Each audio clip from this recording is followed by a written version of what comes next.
It's alive! It's alive! It's alive!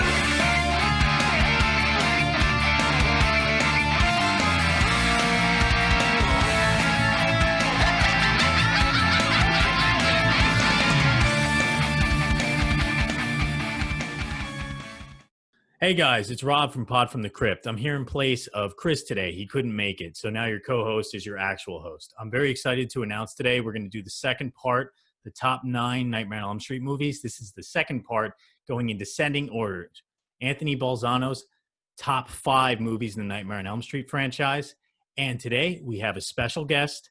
Her name is Erika Rodgers, and she has a very successful YouTube channel. Check her out. Just type in her name. It will pop right up. She has a Witcher video with the millions of views, and she's actually been contacted by the team behind the Witcher video game as well as the writer himself. Say hello, Erika. Hi, how are you doing? It's great to be here. Thank you for having me. Oh, it's great for me to be here too, and I'm so excited to have you on. And of course, Anthony Balzano, you're here too, our co-host. What's up? Yeah, so again, this is Anthony's list, so I'm going to kick it right off to Anthony, and he's going to tell us the first movie, which I guess is number 6. Number 5. What is number 5? Freddy vs. Jason, 2003. It was directed by Ronnie Yu, who also, honorable mention, made The Bride of Chucky. And I'm going to kick it off to Erika. I want you to know, what did you think about this movie? I really enjoyed this one. I know that this one is a hit or miss with a lot of fans, but it's one of my favorites.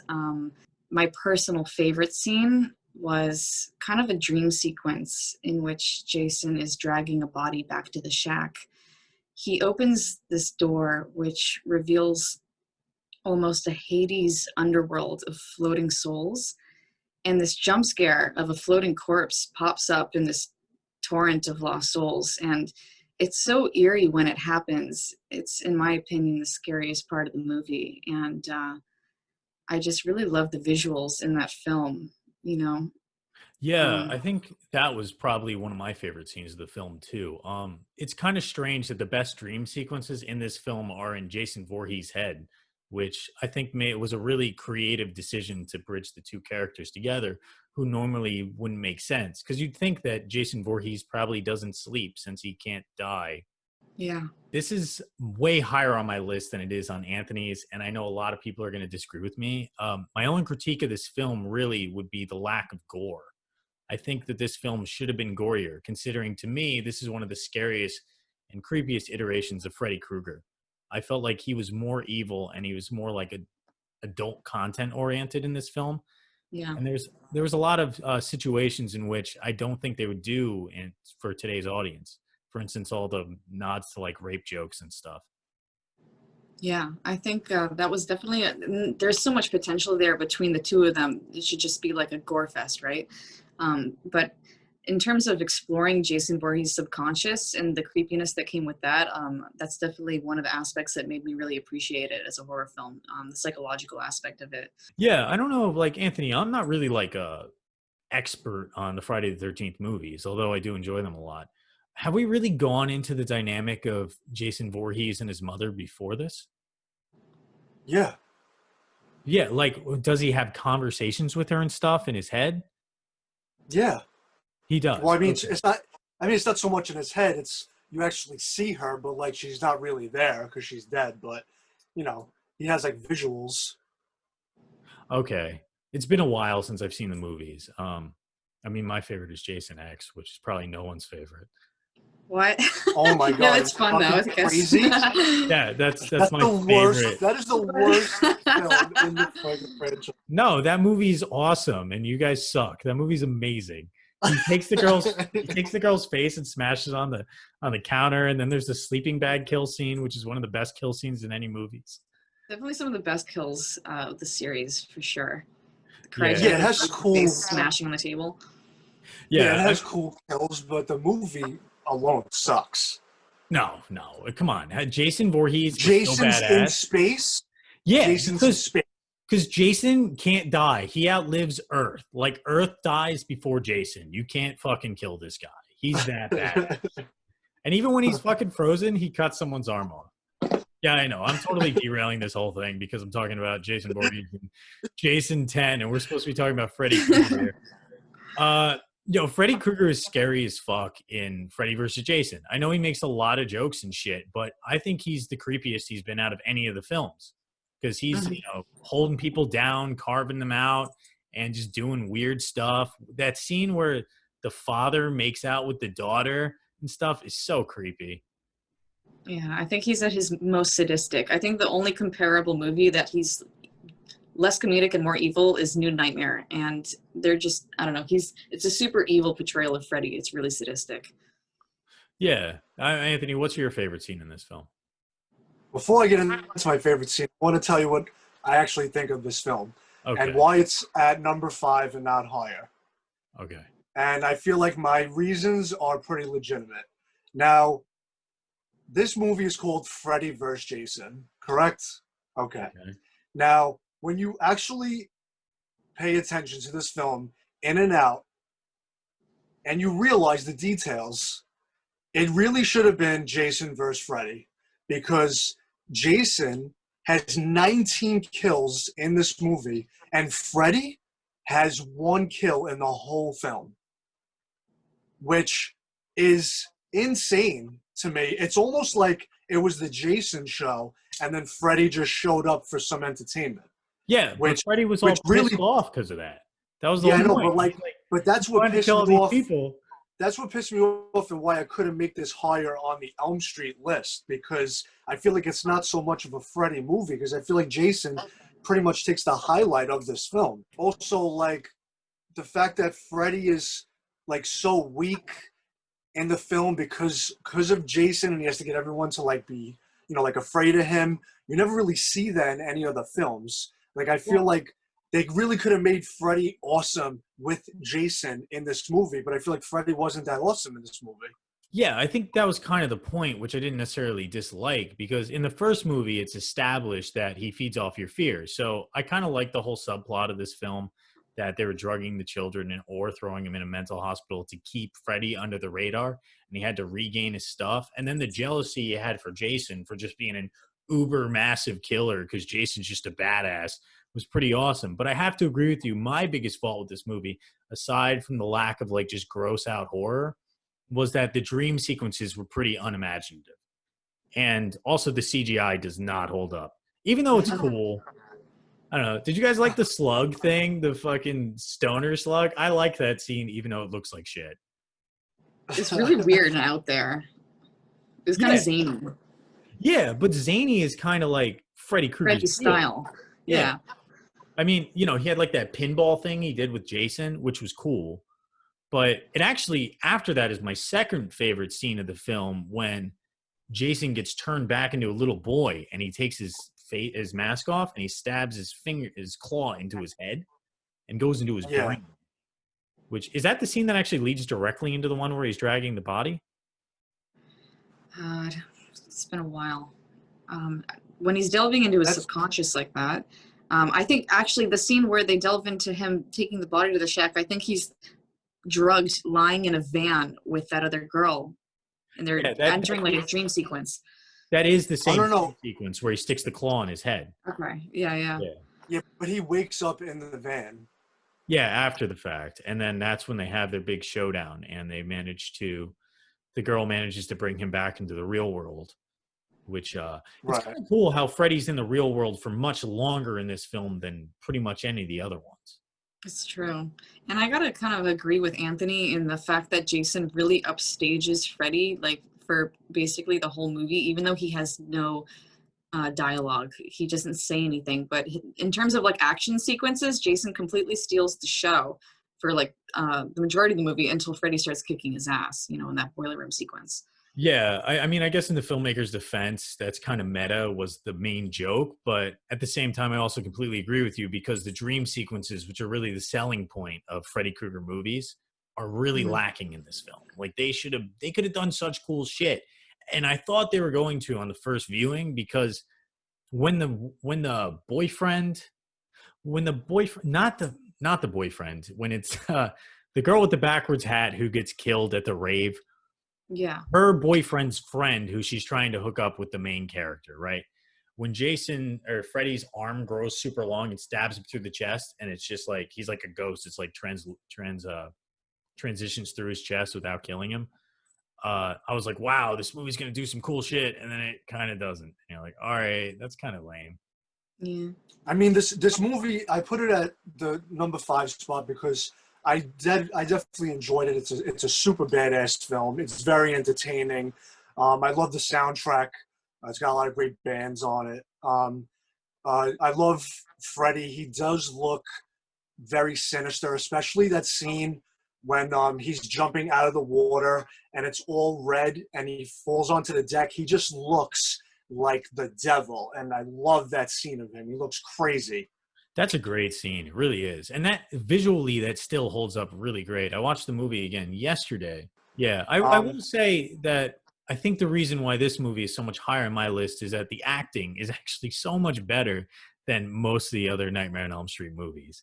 For sure. And looking at the critical reviews, none of them seem to notice that, except for like a few. And they hate on the movie for the acting. And I'm like, do you guys know what you're comparing this to? Like, Nightmare on Elm Street 4 is on this list, guys. The acting in this movie is Oscar worthy compared to Nightmare on Elm Street 4. Like, are you fucking kidding me? Holy shit. There's definitely a huge difference between them, but definitely in terms of acting. So, moving on, speaking about part 4, that is next on my list, which is the Dream Master, which was made in 1988, the year I was born, which is directed by Rennie Harlin. Honorable mentions, this guy also made Die Hard 2 and Deep Blue Sea. I do agree that the acting is pretty bad in this movie, but before I put my intake in, I'll pass it to you, Rob. Tell me what you think. I mean, I really don't like this one. This is like way low on my list. There's one scene that's really awesome, and that's like the Roach Hotel scene when like her arms rip back and then the mandibles of like a fly pop out and then she gets stuck in a fly sticky trap. That part's awesome. And I think you should watch this movie just for that scene. But there's another scene in the movie where her friend is trying to teach the main character karate and she does like a jump kick and you're like, wow, this is a shitty 80s karate movie. Okay. And yeah, that just sums up the whole movie for me. That fucking karate scene. No, that is the worst scene in the movie. Are you sure? Because can we talk about the beach scene? Okay, one of the funniest scenes in the whole series. I've probably watched it 20 times at this point because it always makes me laugh. And this is really where the franchise began to head into self-parody. So Kristen is stuck in this dream sequence on a tropical beach, and Freddy is coming out of the ocean like he's fucking Jaws, and she gets stuck in the sand and is just moaning like she's in the throes of climax. And Freddy just slaps on his sunglasses like a boss, saying, "Deal with it," and steps on her head and just starts laughing maniacally. And the audience is just left sitting there like, what the fuck did I just watch? I like that part. It's ridiculous, but it's way better than Invisible Freddy pretending to kung fu fight a guy who obviously never took a karate class before. Yeah. Yeah. And how terrible does the superimposed Freddy hole at the end when he gets blasted through the chest fire? That looks fucking terrible. That is one of the worst. That's the worst special effect of the whole series. And we have to compare that to when the mother gets pulled through the door in the first one. And that's a really bad special effect. Yeah, that's one of the worst special effects ever. But Anthony, what do you think about this movie? I mean, aside from, the couple of scenes that you guys are mentioning, which are, ridiculous, I don't know. I really enjoyed this film. I feel like it had cool kills. I feel like it still kind of kept the dream sequence from, part 3 going. I feel like Freddy probably has one of the best lines in this film, which I love so much, is when he's dressed up like the nurse and he wakes up and he's like, Krueger? He's like, well, it ain't Dr. Seuss. I just think that shit is hilarious. That's one of the most iconic things he's ever said in the whole franchise to me. Yeah, that is pretty cool. Freddy is really funny in this movie. I like when he's turning the pipe that they're inside and they're like falling over each other. That part's pretty cool. Yeah. And then when he's dressed as the doctor or the nurse or whatever he is, that's neat. God, I don't have that much to say about this one, honestly. I just didn't really like it. It was cool, I guess. I'm surprised that you ranked it above Freddy versus Jason. I did, only because of what I was saying about the whole Jason thing, how I feel like it was more of a Jason movie. It's kind of true, but yeah. Yeah, as much of a mess as 5 was, I would rank 5 above 4, because 5 I thought was more enjoyable as a film, as ridiculous as it was, because we got more of this weird backstory and stuff. Although it has to be said that 3, 4, and 5 are almost the truest sequels of this franchise, because they do lead directly into one another, whereas all the other movies are just kind of like scattered all over the place. Like 3 is almost is 3 actually a real sequel to 1? It is. It's more so than 2. Yeah. Yeah, definitely. Yeah, 2 is like an outlier. 2 took a different route. Yeah, I really like 2. Like 2 is much higher on my list also, because I thought with the subtext and the kills, number 2 is awesome. And it has one of my favorite sequences of the entire film, which we talked about last week, which is where Freddy Krueger pops out of the main character's name, Jesse. He rips out of his skin to kill his boyfriend or his wannabe boyfriend while he's banging on the door and yelling for dad. That scene's so fucking cool. I love that. No, that scene is awesome. Erika, you have any thing you want to add to this film? Not a whole lot for part 4. Yeah. Anthony, All you right. keep the list. Part 4 should be way lower. It's not an easy list to do, okay? It's really not. So subjective. All right, so let's move on to my number 3. Number 3 is pretty much a no-brainer for most people. It is New Nightmare, 1994. This is where Mr. Legendary Wes Craven had to swoop in and save the day because of the terrible, awful, dreadful Freddy's Dead fucking movie that was out, and he came to save the day. I'm going to kick it off to Erika and tell me what you think of New Nightmare. I like New Nightmare. I thought it was interesting because Robert wasn't on board for this project at first. You know, the script didn't really sit well with him, and he needed convincing. This rendition of Freddy comes off as more sinister and less comical. So maybe it was intriguing for him to portray the same character in a slightly altered way.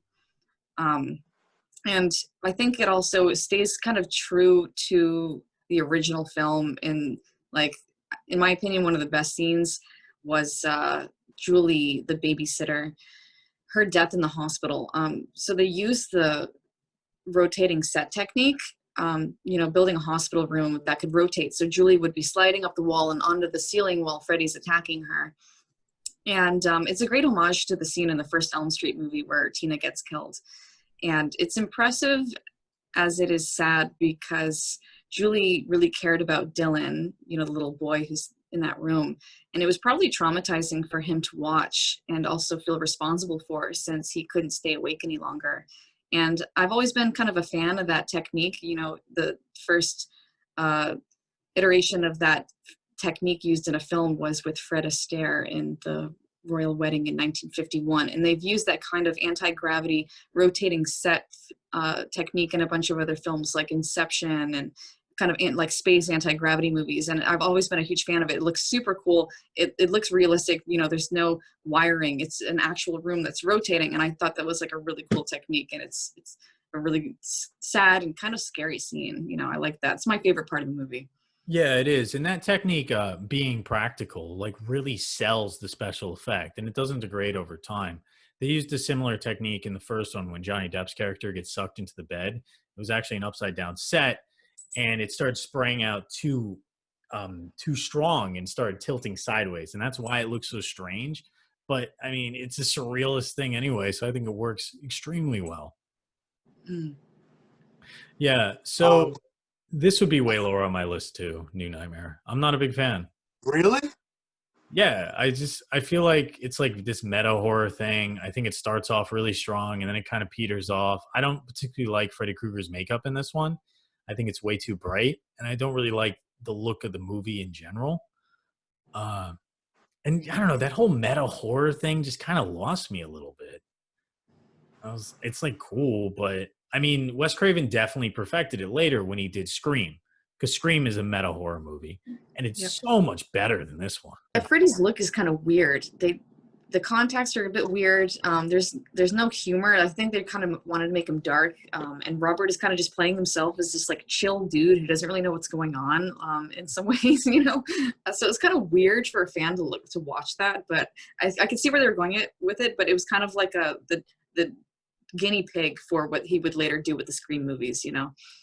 Yeah, that's what it feels like to me. So watching it as a fan is really interesting, but as a standalone piece, I'm really not too into it. Especially, you have to be a fan of the Nightmare on Elm Street movies to appreciate this film, because within the plot, it talks about how great they are. So it is really like an ego fest for Wes Craven in this, because he dictates that his idea is so amazing that otherworldly force, kind of like it.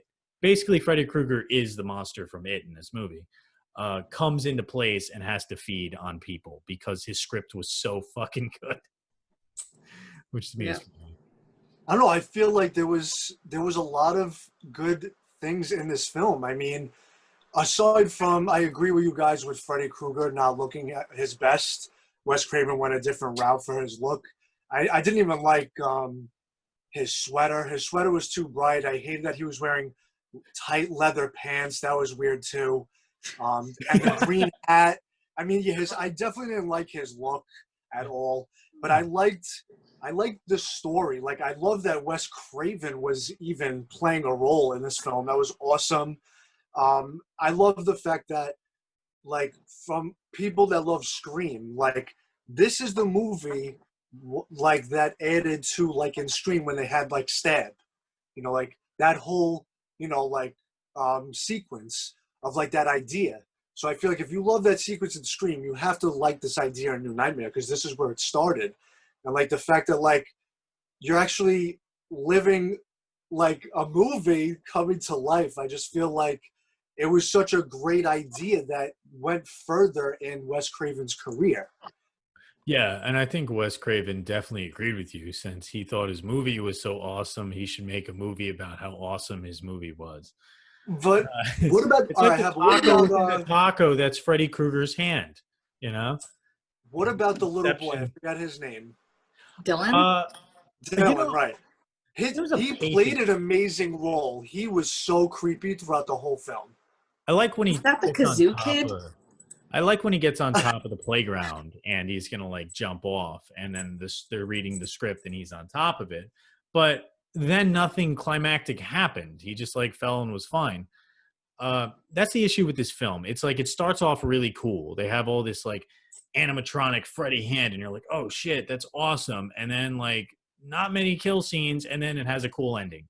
Like when they go inside Freddy's dream and stuff, and all this crazy shit's happening. And how about That part. his big mouth with them coming out like a waterfall? That was awesome. That was neat. Yeah, it definitely looked a lot better than Freddy's Dead when his head flies into the screen at the end. Anthony and I fight about this. I'm a huge fan of Freddy's Dead. I think it's awesome, and everyone else hates it. It is a disgrace. It is a disgrace to the franchise. I think Freddy's Dead is better than this movie. What do you think of that? I Oh, like man. it more. I don't really. I mean, it was good for one watch, but I really don't feel like I need to ever revisit it.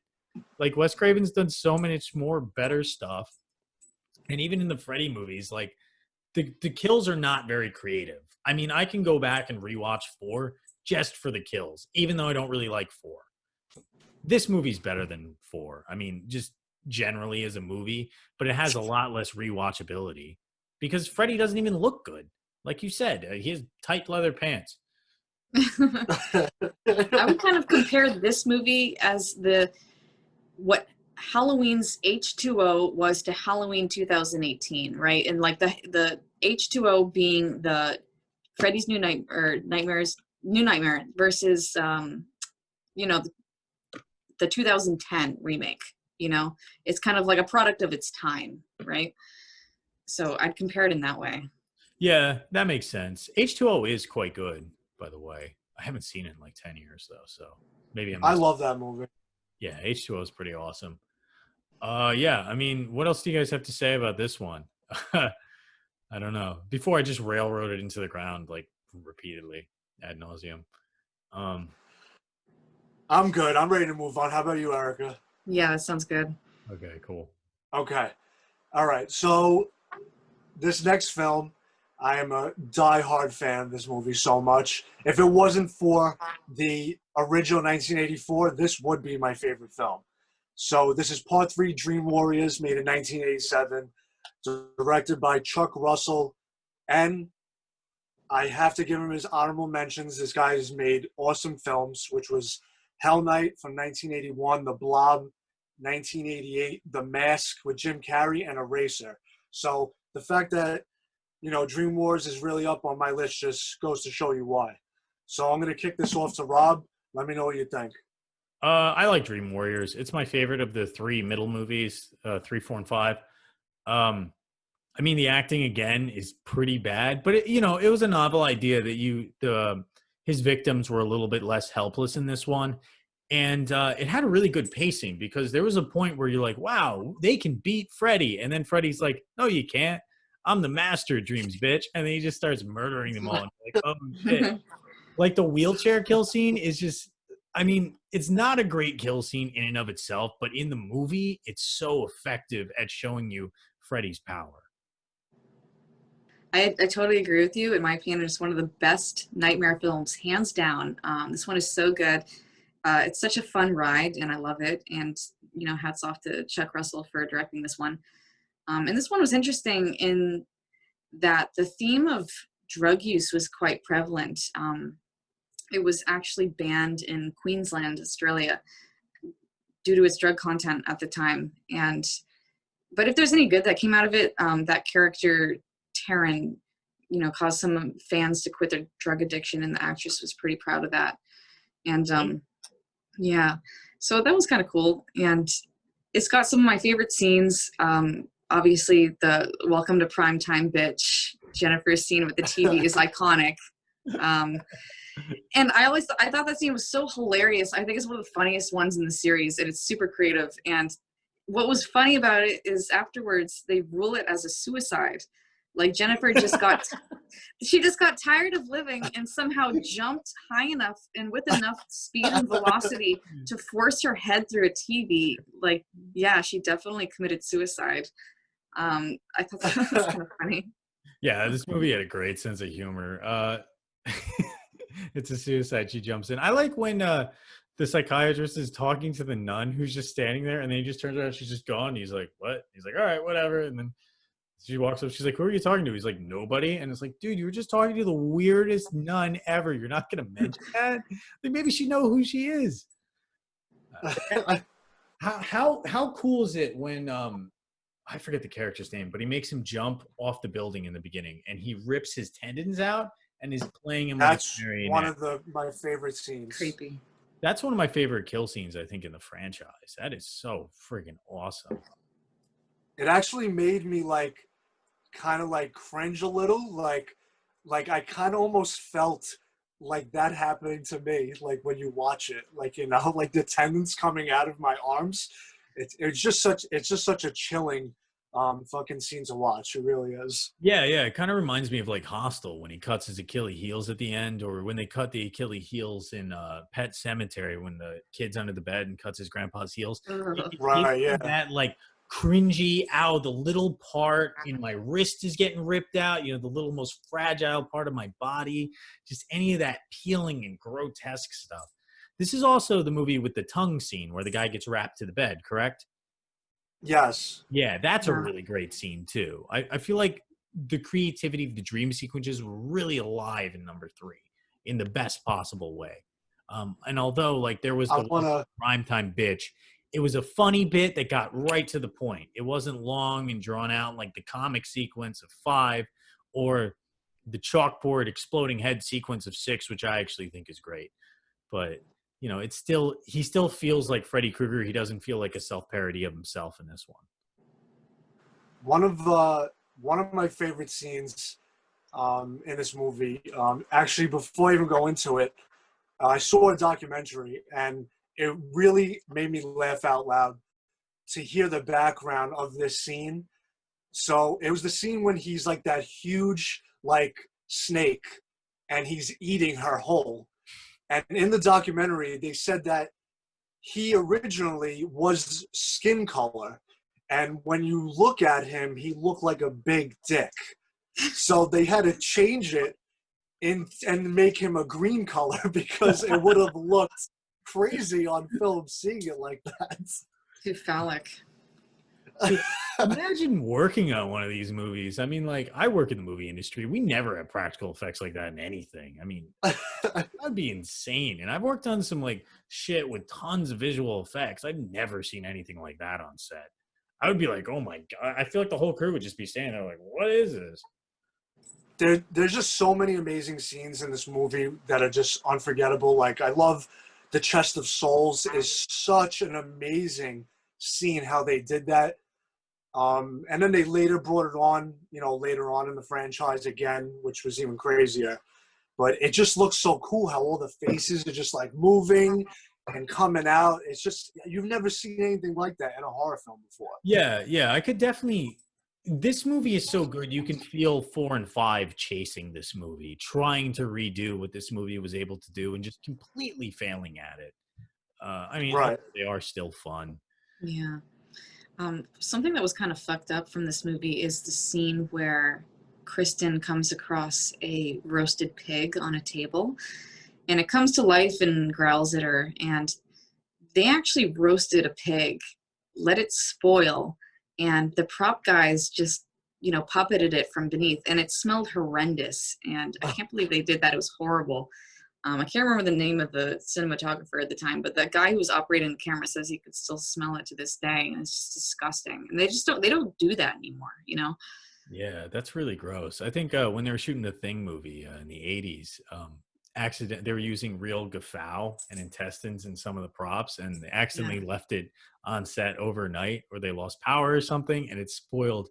They said basically for the rest of the shoot, that smell was in the studio, and everyone just hated working on that job. And I think that's why people don't like doing practical effects. That's one of the reasons, was because, when there's a mess up, it affects everyone on the crew. Whereas like crew members, when you're doing After Effects, it's just so easy for us. We're like, okay, they'll fix it in post or whatever. The audience suffers because CGI is bad the next year. Whereas practical effects, we're talking about it 30 years later, and we're still talking about how great it looks. Yeah. Yeah. And also, even, it's like weird. The acting in these movies is bad, but the acting during the effect sequences is good because you have an actual prop there affecting the actor that they have to react to in a way. Whereas like a lot of these actors with limited skill sets would do a much worse job if they were doing it in front of a green screen, or even one of those new fancy LED Unreal Engine powered screens where they could still see this stuff. They have a physical prop, a physical like manifestation of this horror in their lap, eating them. When she's getting eaten by the snake, she's doing a pretty good job of pretending she's getting eaten by a snake. When she's talking later in the movie, she's not doing a very good job. But the snake part, let's be real. She's getting eaten by a big penis. That's a fate worse than death there. That's awful. But if anybody out there, whoever's listening, if you haven't seen how they did the Chest of Souls, you should totally check out the documentary. It's on Shudder.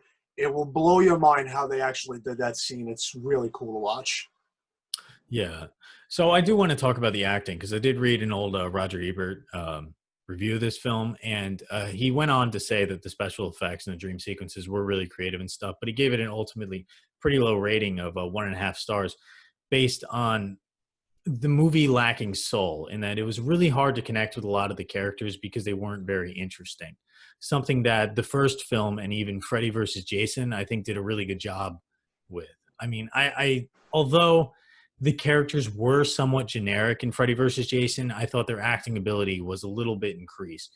So, the cookie cutter, oh, my boyfriend I haven't seen for a while, I'm still in love with him, blah, blah, blah, teen drama, they're still able to sell it.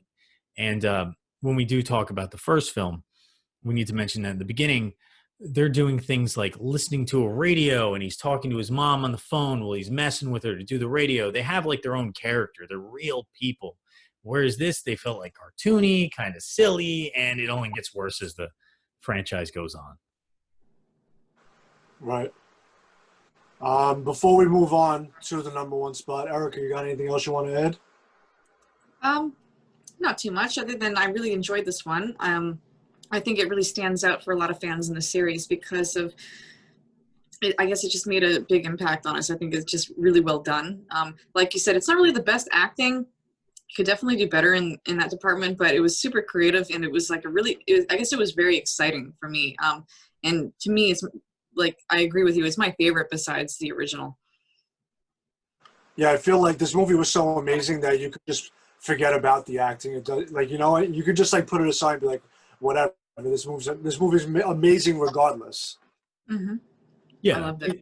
It's a really fun movie. I suggest everyone listening should watch it. Everyone not listening who doesn't know her name should watch it anyway. It's a good movie. Right. This is, All right. I feel like when you talk about Nightmare on Elm Street, this is the movie people think about, actually. More than the first one. I feel like this is because it's the feel that was carried over throughout the franchise was number 3. It's just because it has so many amazing, iconic scenes in the movie. Yeah, and Freddy Krueger is like the Freddy Krueger we know and love. He's the zany, crazy, still creepy guy who's playing you like a marionette puppet, and then he murders you in your sleep and laughs about it. I think a lot of that is, brought to life by Robert Englund himself, because he improvised so many of those lines. He came up with so much of that really brings so much so much fun to the character. So I think he is such a huge aspect of why that movie is successful. Yeah, agreed. Right. I mean, more so than any others, I don't know. Yeah, that's why it's so strange, Erika, that you told me before you liked the guy they recast him with in the 9th one. In the 2010 remake? Yeah, no, yeah. I only really liked one scene from that movie that stood out to me, and it was the part where he's being chased by all the parents into and being burned. I really like that scene, but otherwise it's kind of like, it just doesn't really feel right, because Robert is the face of Freddy. He is Freddy to all of us fans. So yeah, I would agree with you. That's the only scene of the 2010 remake that I think is worth anything. Yeah, that's by far. I think that's the worst movie we've reviewed on this podcast. Is the remake? Yeah, that was my worst movie on the list. Yeah, but I think that's worse than Hellraiser 9. I mean, that's how bad it is.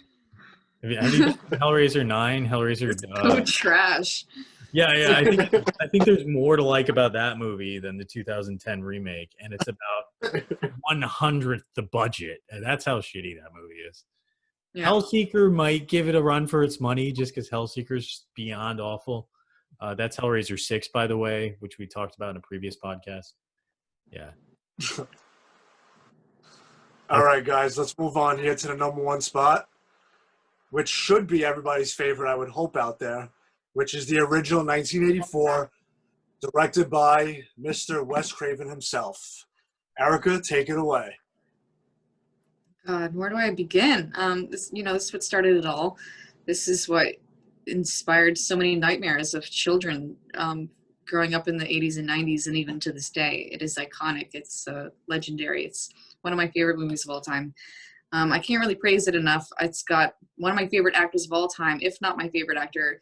It jump-started, Johnny Depp's career, and I'm so glad that happened. He was actually hired because Wes Craven's daughter thought he was dreamy, and so that was really cool. A huge fan of Johnny Depp, and I thought Nancy's acting was great in this movie. I think the practical effects with the blood were kind of unprecedented in slasher films before, because when you get to like the nitty gritty of the original ones, they're a little bit more simplistic. Friday the 13th got really creative with its kills, but in terms of the creativity that goes into the subconscious, I've always been really interested in people's dreams, I have very vivid dreams myself. And so having a horror film based around people's nightmares has always been really fascinating to me. And I loved how far they took it creatively. So that for that reason, because of my interest in the subconscious and dream states, makes it one of my favorite movies of all time. Yeah, yeah. I felt like this movie definitely bent the laws of reality more than a lot of the other films did. It seemed like the other movies would be like, here's a dream, here's the gimmick that goes along with it. In this film, we had the main character running around and she was stuck in a dream and the laws of reality just kept changing. In 1 minute, the bat's trying to swallow her and she's in an underwater lake that's frozen over the top and she needs to get through the top. Then she's running up the stairs and she's falling in the stairs, which on rewatching this movie, I forgot that. So that like surprised me. I was like, oh, that's awesome. And Freddy Krueger is doing just crazy stuff. We got to talk about the first scene where his arms are super long. It looks so weird. Like, I mean, what's cool about it too is that it's not CGI. So you're like, you can kind of tell it's rigged with something, but it's a dream. So it's just some guy with super long, weird looking arms. And you're like, that's weird. You can't really say it's fake because it's actually there. Mm-hmm. Yeah, it's strange to talk about practical effects in that way because we're so used to now seeing something that's digitally replicated. We're just like, oh, that's not real.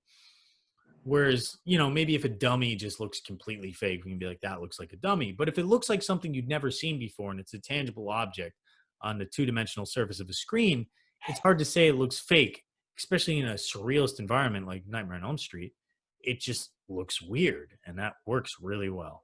I feel like when this movie came out, it definitely was one of the most unique things you could possibly do for a horror film. It really broke the barrier of really doing something creative. Yeah, yeah. I like when Freddy Krueger like cuts his fingers off because that establishes you're stuck in my world. I can do whatever I want, and I'm a fucked up motherfucker. And then he like rips his face off, and he has this face underneath. Yeah, that scene when he rips his face off and cuts his fingers off is easily one of the best scenes in the franchise. I think so. And it's something we never see again throughout the franchise. Like he never mutilates and changes himself in a way like that later in the franchise. He like rips open and things come out of him and he changes shape. But in this one, he's just like, oh, I'm a person. No, I'm not. And just starts tacking his face off and stuff. There's another face ripoff scene later that's a little weird where he's someone else and he takes the face off. That's a little strange. Right, yeah. Yeah. Like what Erika was saying, I love that this was Johnny Depp's career booster. He's top 3, one of my favorite actors of all time. He's just so, like, relaxed and, you know, just, like, so easygoing in the film. I feel like watching Johnny Depp in this film, you can just tell he's going to have an amazing career. It just seems so easy for him to just act. He's just so calm and collected throughout the whole film, and he makes him such a lovable character to watch. And I was excited to see him in his following films, you know, in his career. Yeah, it was upsetting to see him, you know, die the way he did, but it's definitely one of the most overdramatic scenes you'll see in the franchise. But it's so awesome. All that blood just flying out of the bed like that is just so gruesome, and I love it. Yeah, talking about kill scenes. Well, Erika, why don't you start? What's your favorite kill scene of this movie? I mean, I got to go with Johnny Depp. You know, the blood just rising to the ceiling. They used over 500 gallons of blood for the production of this movie. So if you're not impressed by that, then what are you doing? I mean, it's definitely my favorite death scene. It's scary and weird, but also kind of beautiful in a way. You know, it's well shot and well done. And I can't even imagine them having to do one more take than that. Like they got to nail it right the first time. Like they might do a few test scenes in in the test room or whatever, but to douse that entire room in ceiling with blood is horrifying and amazing in like the best way. They must have totally destroyed the set. I mean, after you do that scene, you're like, all right, let's build another set. There's no way you get all that blood out of it. That stuff doesn't come out. I mean, you'll get it out. It's just a huge mess. Yeah. I mean, Anthony, I don't know. I accidentally bought a gallon of blood the other day for one of our shorts, and I realized you're really not supposed to put it on your skin or around your eyes and stuff. And I had that shit all over my head, and my head was stained for like 2 days. What kind of blood did you get that you can't use it on your face? Well, they said you can, but like not near your eyes or anything or whatnot. And in the scene, the video is going to release in a few weeks, but I get smashed in the head with a crowbar to get knocked out after I fall on the fireplace and crack my head open on it. And then the guy does medical experiments on my body. It's called Dr. Chandrov's modification experiment. Do you mind me asking, what kind of blood did you use? I mean, I could get the bottle. I don't know. It's somewhere in my apartment. It's the cheapest, best looking blood I found online. I got a whole gallon for about $20, and it looks really good. But you're not supposed to put it in your eyes or your mouth. Yeah, I can tell just by you saying $20 for a gallon. It's definitely good blood. Yeah, but it looks good on camera. It's probably toxic as fuck. Yeah. If you can, get Fleet Street Bloodworks. Best blood that I've ever got, ever. It's so good. Yeah, that's actually really good blood. Yeah, I'll have to check it out. We'll have to do that on the next video, which is, I don't know what our next video will be. Maybe The Thing or Michael Myers or something or whatnot. I mean, or you could just go the best route and use human blood. Well, you can get pig's blood. Actually, yeah, a lot of people do that. So my friend is in a metal band, and his roommate is in a metal band or something, and what they do before all the shows is they douse themselves in pig blood.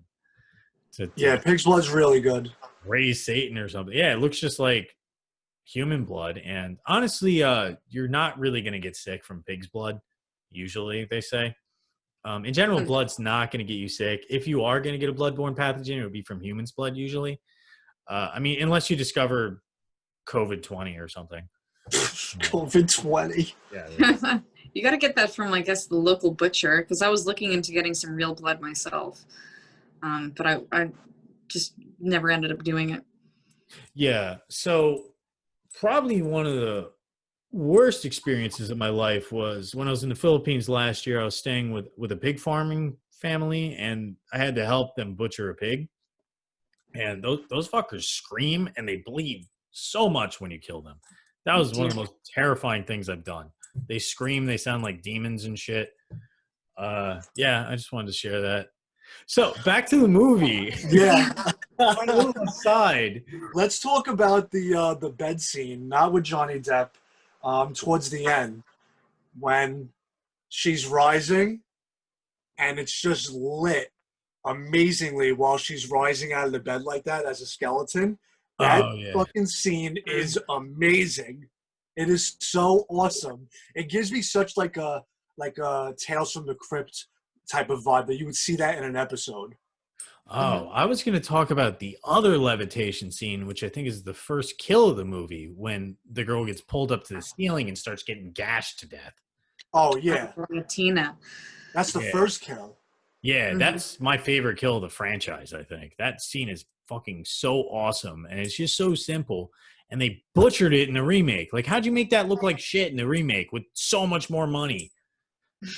Well, that's always the case. More money, the shittier the movie is. Yeah, I mean, it's like the blood looked bad in the remake. But that scene is fucking scary. It's cool. I like how her boyfriend just dips out. He's so freaked out. He dips because he's like, no one's, and he's right. He's like, no one's going to believe me that she just flew out of the bed and got slashed to ribbons. Like, not even his friends believe him. And by the way, he was a good actor too in the movie. Yeah, all the actors are pretty good in this movie. I mean, yeah, like Heather Langenkamp was really good. Like, they had a good cast. Yeah, the parents are the worst. Sorry, Erika, go ahead. Wasn't saying anything. Oh, I thought you were. Yeah. Her father character. There's a review that I can't believe the actor slips my name. Isn't he the guy from like Enter the Dragon or something? The dad? Yeah. He some reviewer said that every time he's on screen, you feel like you're watching a TV movie. I dug up all these old reviews from the 80s. But this is worth mentioning. A lot of the older reviews on Metacritic or something, the website links are down. So if anyone ever gets a chance and you read a review that you like, I'd suggest you copy it because there's no telling if that thing is going to actually be recorded later on and you can access it. Like paper printed materials do disappear, and digital media does tend to disappear without anyone's notice.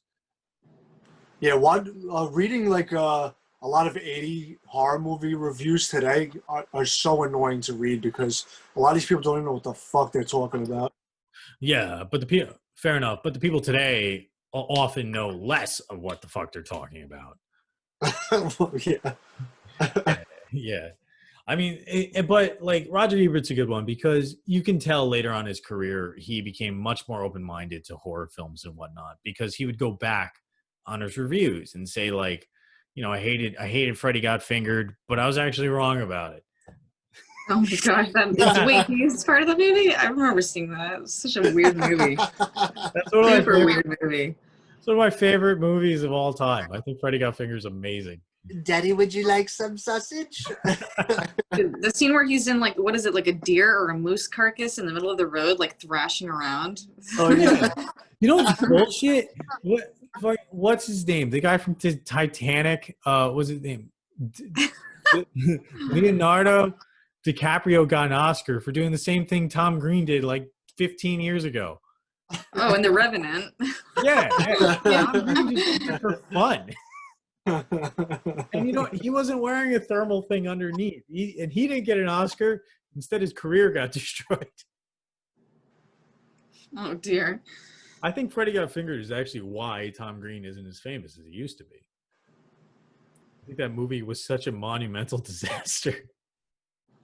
I think the general audience couldn't handle it. Yeah, which is weird because it was tame for Tom Green. Mm-hmm. Yeah, it's like definitely suited him.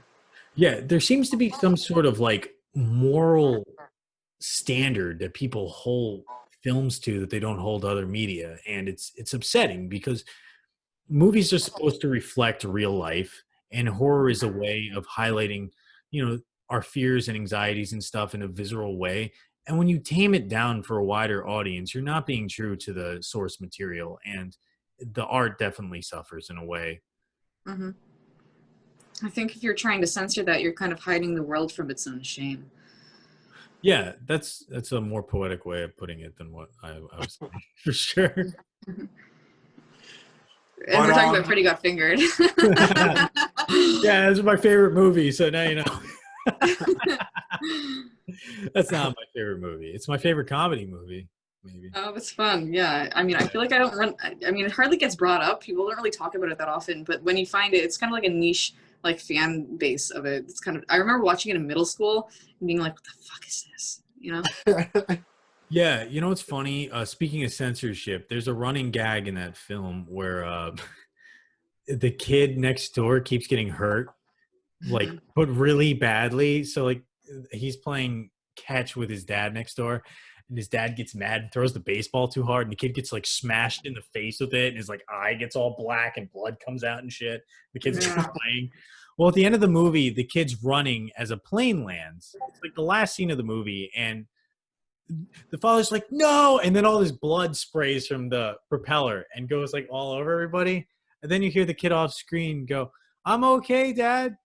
And Tom Green, I was reading an interview later, was like, the producers made me put that in there. The kid just ran into a helicopter, airplane propeller. He's not okay. He's dead. God. They ruined the joke. So back to Elm Street. Yeah, well, they did that in a lot of Elm Streets too. So, guys, to wrap this up, I want to know, I'll start off with Erika. What would you do with my top 5? Would you change it or would you leave it? I'm trying to remember the order that they were in. I definitely agree with original, number 1, it's the OG. 2, Dream Warriors, excellent. Honestly, I kind of agree with them. It's totally subjective. I kind of agree with it for the most part. I have no problem with it, really, in that category, that listing. All right, awesome. What about you, Rob?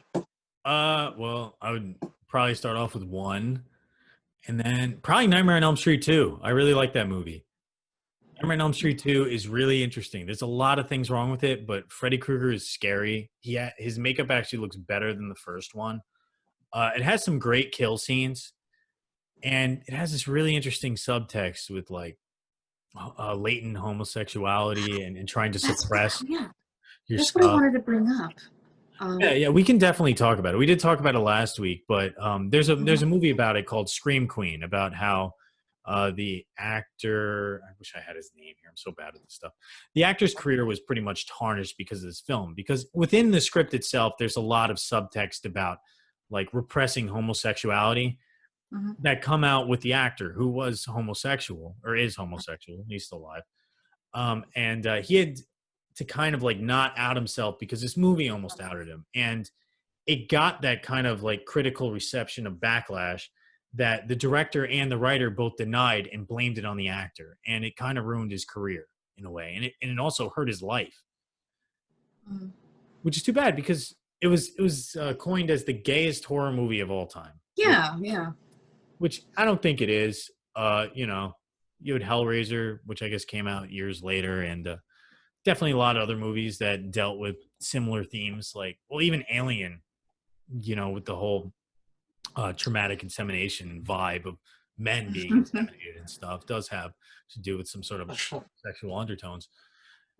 But that movie had just a really interesting critique of those emotions and how society pressures you to be a certain way. And when you know, go with that, you pretend you're someone you're not, it ends badly. So at the end of the movie, they all die. You know, you're watching it as his girlfriend's pleading with him to come back to heterosexuality, and he finally does it.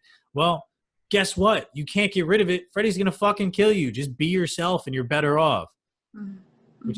So that's my number 2 for that really rich subtext. And then my number 3, you guys are going to hate me, is Freddy versus Jason. I really love that movie. I don't hate you at all. I think it's a great choice. I really I like that movie a lot.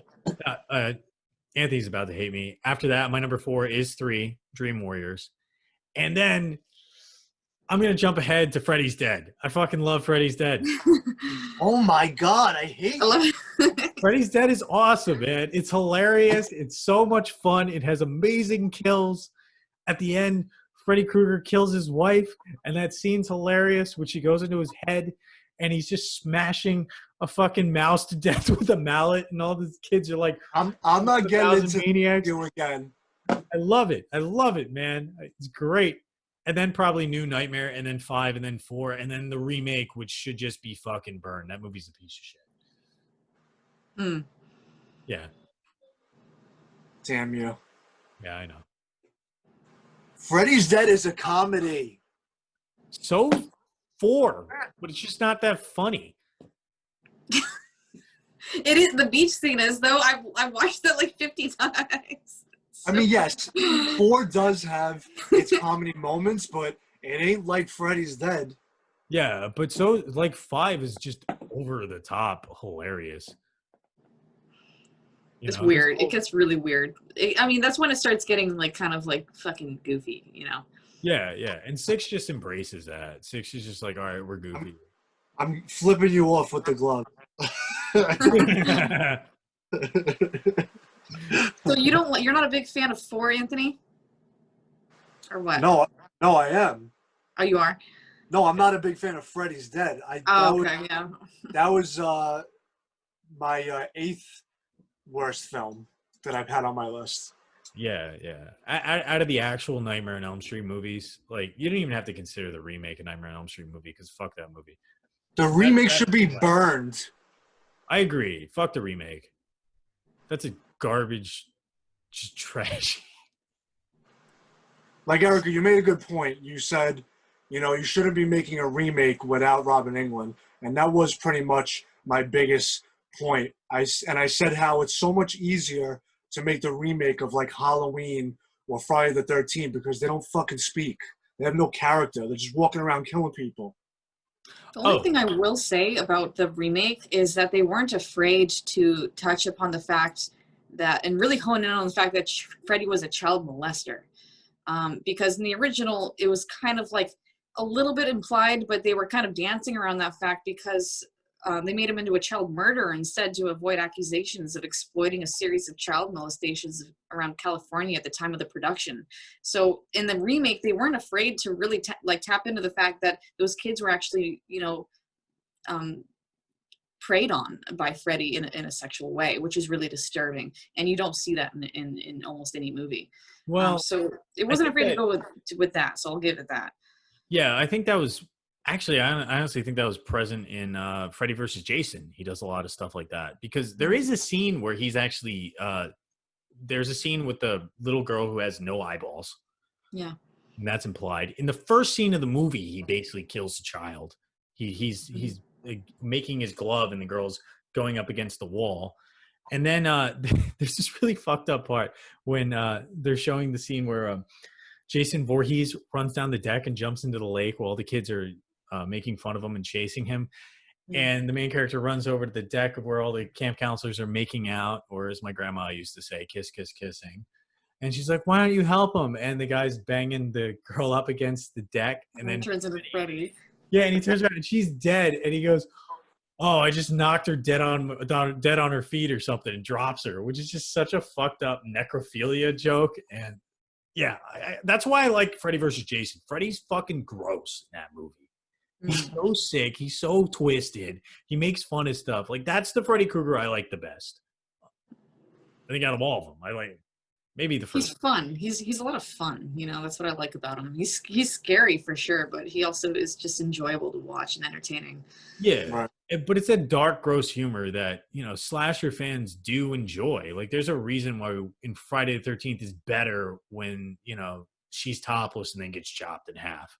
Mm-hmm. And we laugh about it because her head's fucking spewing blood all over her boyfriend. He's screaming. Or vice versa. His head gets chopped off.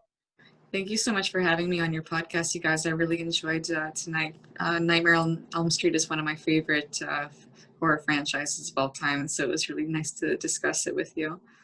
Yeah, of course. It was a pleasure to have you on. Thank you. Thank you so much, Erika, for coming on. And please join us next week, guys, where we discuss the latest film of the Halloween franchise and what happened to Michael Myers after the house sets on fire. And once again, we'll see you next time on Pod from the Crypt. Smell you later.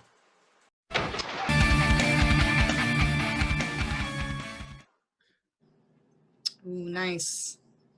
Oh, It's the replica. First glove from the original. Yeah, you guys are going to recognize that from the video that opened up this video. And that is Erika, who's screaming with that claw in front of her face. And the madman with the claw is Anthony. Oh, nice, dude. Is that from 3 or 4? From 3. Nice.